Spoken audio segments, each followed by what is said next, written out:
Welcome back to day 3 at the Mining Investment Event of the North. I'm Alvaro Peralta with MiningIR, and I have the pleasure of having with me Robert Boyd of Endurance Gold. Robert, always a pleasure to see you. Thank you, Alvaro. It's been a pleasure being out here. Quebec City is a beautiful place, and this conference is a good setting. And we've had great weather. Yes, absolutely. Yeah, the venue's been absolutely phenomenal. Yeah. Now, we're going to talk about Endurance Gold a little bit. Sure. I do want to start with, you're here with a slightly different hat. Yeah, I am. I decided to attend this year in my kind of family investment company. I own shares, quite a number of shares in Endurance Gold, but I also trade in other junior mining companies and have a little bit of a capital pool. And so I like to come here and look at other investment opportunities. So I've taken the opportunity for about 6 or 8 meetings with companies that I was interested in, and then listening to the presentations and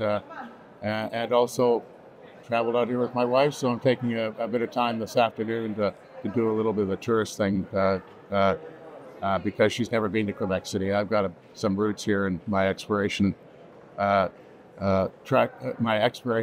has spent some time here in Quebec City. That's great. What an awesome opportunity. What are you finding different about this particular conference? Well, it's in Quebec City. It's nice to be here. It's a great setting, and it's at the right time of year. Weather's pleasant, but you're not in the full height of the summer where 33 degrees and it's very hot. Yeah. So it's a beautiful setting, and the venue here has got lots of room to grow. So yeah. I find that it's an intimate conference. There's lots of time to actually have great conversations, and I like the balance of investors and companies. Yeah. It's always good to talk to other investors. Sometimes that's where we find the gold. Oh, that's right. Yeah, and they have a lot of booths for the one-on-one setups here, so it's very well organized. And from an investor perspective, it all went smoothly. So, well, let's talk about Endurance Gold. We haven't caught up with you in a while.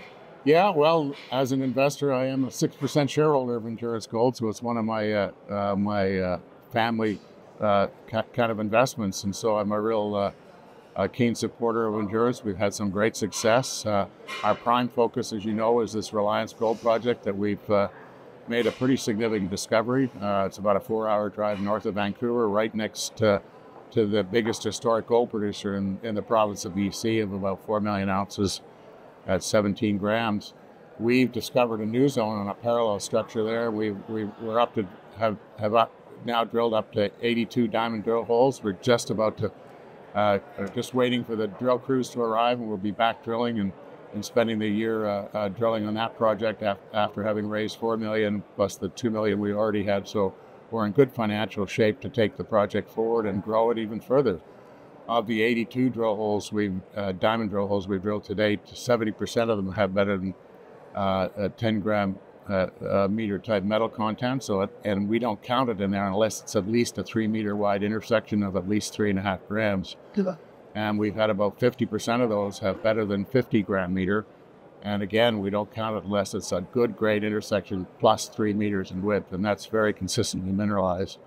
And we've identified one part of that zone where we've got it well drilled. It's about 550 meters of strike, about 150 meters down dip, and it averages about 9 meters width in that area, with arithmetic average of the grade about 6 grams. So we're on to something pretty significant, and that best zone is right outcropping at surface. That's how we made the discovery with channel samples that ran like 30 meters of 5 grams, 23 meters of 5 grams in road cuts that were there from historic logging activity and an historic prospector that had the property, but he was looking for veins, and these are weathered breccias that are just orange-looking muck on surface and were never sampled and recognized in the past. So that's what's different about this system.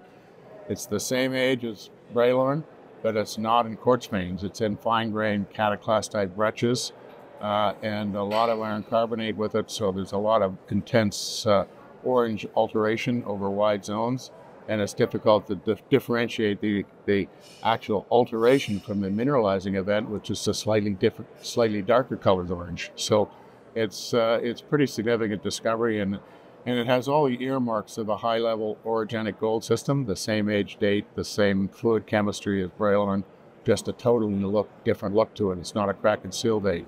It's a higher level breccia. So it's got analogies to the Fosterville mine in Australia, which has an antimony signature just like we've got, and the Kittilä mine in Finland, which is another Agnico-Eagle operation, and those are high-level orogenic gold systems, and you just don't see them very often because orogenic gold systems, most of us are used to finding those in the Archean, so all the shallower parts of these systems are weathered away. But when you get into younger terrains like in Australia, Western Canada, Finland, you can see preservation of some of these higher levels of orogenic gold systems. So it's the evolution of our gold exploration business away from the old timers, even right up to the 80s of people just looking for veins. And then EMLO was discovered. There's many other types of gold systems now, large tonnage, low grade gold systems. They're not veins anymore. We in the gold business are looking for all kinds of settings for gold, especially now our abilities to mine large tonnage, low grade systems. And ones that have fine gold, which this one has fine gold. That's so the old timers didn't find nuggets coming out of the hillside. So they bypass. Yeah, they bypass and chase the nuggets up into the Bralorne can. So let's switch perspective a little bit to that of an investor. A lot of our viewers perhaps are new and not familiar with Endurance Gold. How long has Endurance Gold been on this path, and where are we in the terms of de-risking this particular project? Well, Endurance Gold has been public since about 2005, but we're still owned over 50% by 3 insiders of the company. So we have a very tightly held capital structure. We funded a lot of the exploration activity through issuance of capital to ourselves together with other shareholders. So we're great believers in the story. I've already mentioned I own about 6%, maybe just diluted recently with the financing to maybe 5 or so. But so we're great believers in this story, and we're about a 30 million market cap now. We've defined this gold zone over 1.5 kilometers and about 600 meters vertically, and we see great potential for this system to develop into a multi-million ounce discovery, and that's but we haven't got to the point of delivering a resource yet, so we have to be cautious about where we provide guidance and where we're heading. But that's our goal, is to make this system bigger and then come back and fill in the holes and deliver a resource at some point in the future. So it's as far as investors are concerned, we're just waiting for our drill crews to arrive, and once the drill crews are there, we're going to be drilling right through till late in the fall, with a goal of building out this system and growing, filling in the gaps, opening it up at depth, and making this system bigger. What's some of the things that you could tell perhaps a less sophisticated investor in terms of, you talked this 4.5 hours out of Vancouver, so obviously, that it's accessible, and there's logging roads that makes it accessible. What are some of the other benefits in that jurisdiction, being in BC, being in Canada, and being so close to, obviously, all the ports and railroads? What are some of the things that are really important for an investor to think about in doing due diligence on Endurance? Well, it's a good question. We're well located on this Reliance project. We can drive into the project year-round. We're 4 kilometers from the town of Gold Bridge, and we're 5 kilometers from the LaJoy hydroelectric power facility. So we've got the ability to get clean energy right to the project. If we ever look at developing a mine in the future, we've got those alternatives to keep a low carbon footprint in terms of what we do in the area.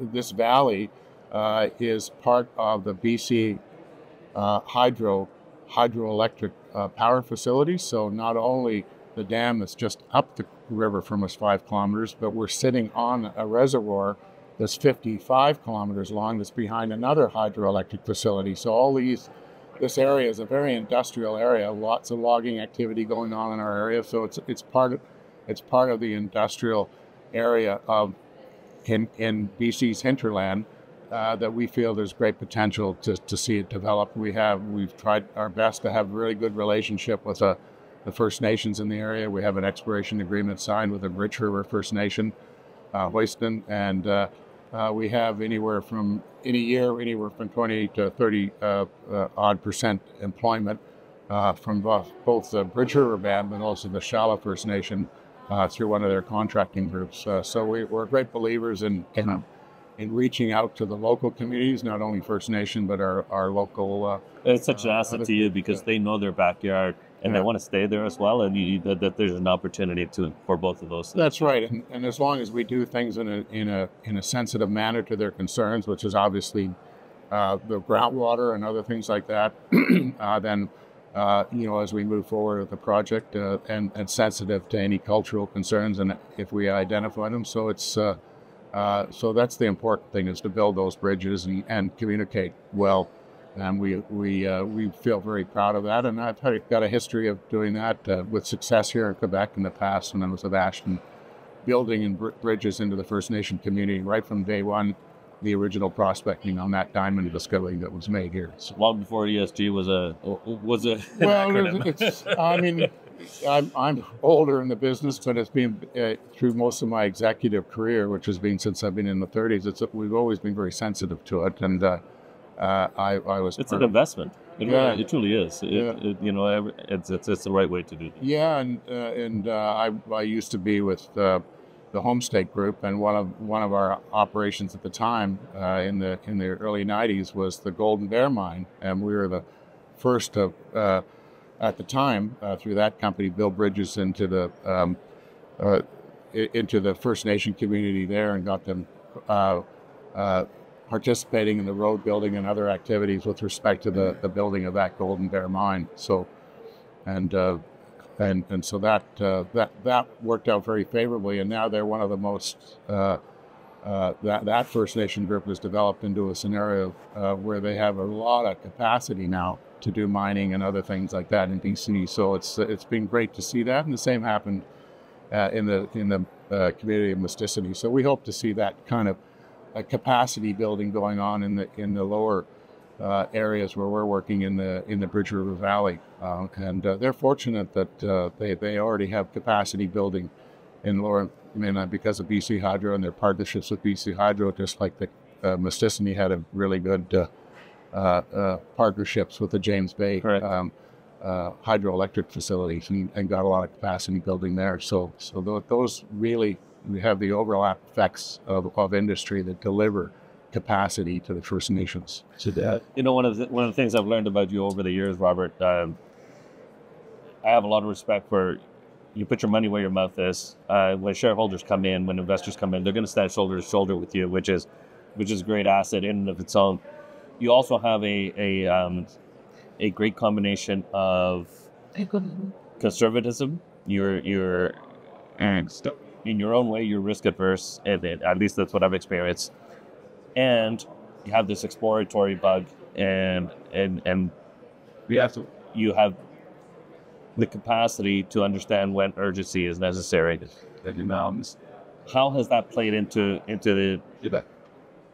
Endurance Gold, in particular in this property? And how are you seeing the shift now with the price of gold coming up and starting to move in the direction where it really should be moving to, given supply and demand? I am a person that I feel like I've got a reputation of under-promising and over-delivering. I would agree with that. The statistics of the drill results we've got now are outstanding. It's hard to find a mineral project at our stage that has got these kind of drill statistics. If I was promotional, I'd say, well, we've drilled 82 holes, we've actually got 88 ore grade intersections, right? Because some of those holes have multiple intersections in them. So it's a system, we're in a very pregnant system that's got potential to grow. So I think we're great believers in it, and that's why we have over 60%, over 55 to 60% insider ownership with three of us. I own 6%, but I have two other directors that are very supportive, and including one of the directors that just contributed a 4 million Canadian financing that we just closed to help augment our 2 million in working capital and give us a very strong program that we can do this coming year. So We're going to be delivering results, continue to deliver results, and now that we're back drilling, people can look forward to news and that activity, and we'll focus on delivering factual results in our press releases like we always do, and focus on the growth of the system. So that's great. Robert, it's been such a pleasure to catch up with you. We look forward to seeing you back in Vancouver, our hometown. Enjoy Quebec City, and yes. I hope you've been able to find a couple of investment opportunities here at the mining event. Yeah, well, there's no doubt that Quebec's a great place for mineral exploration. So there's a lot of companies here that are I was getting familiar with. So I look forward to it, and I'd love to have connections back into Quebec here again, because I was just stepped off another board that got acquired by IAMGOLD here in Quebec. So there's a lot of opportunities here. So excellent. Such a pleasure. Thank you very much. Thank you. Okay, all the best, Alvaro.